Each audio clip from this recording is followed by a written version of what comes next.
I'm married. I'm married to Ann, and Ann and I have been married for a little over 40 years.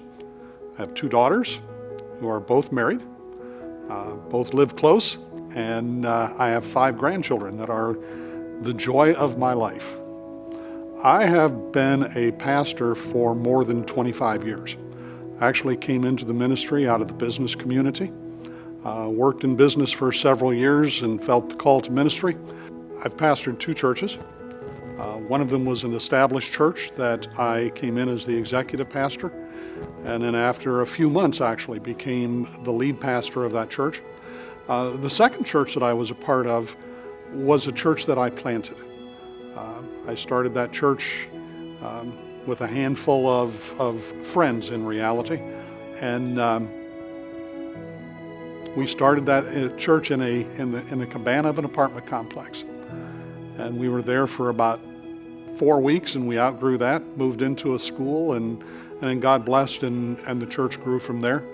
And I actually spent 21 years of my life investing in that group of people. You know, I got introduced to Global Focus at an event run by another missions organization.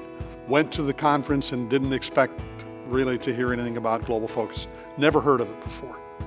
And I heard a brief presentation, and I just kind of filed it away. It wasn't until probably another year or so down the road, I was in Indonesia at a conference that I had been invited to. And Larry Reeser and Alan McClellan, both from Global Focus, these 2 guys showed up at the same conference. And so over a period of about 3 days, we spent a great deal of time together. And the more I heard them talk about Global Focus, there was something that resonated deeply inside of me that this was the answer to something I had been looking for.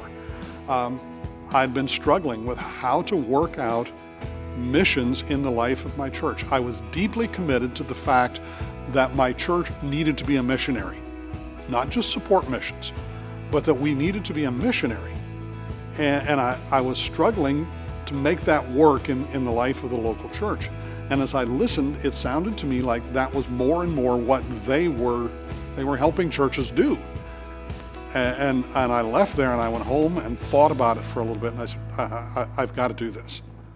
I believe that God started preparing me for this role years ago.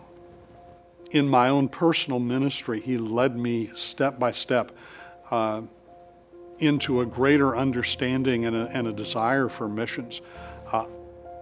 I told my congregation when I resigned that God made me for this job, and He has been shaping me long before I came to a real vibrant faith for this job. It really is all about what He's done for me.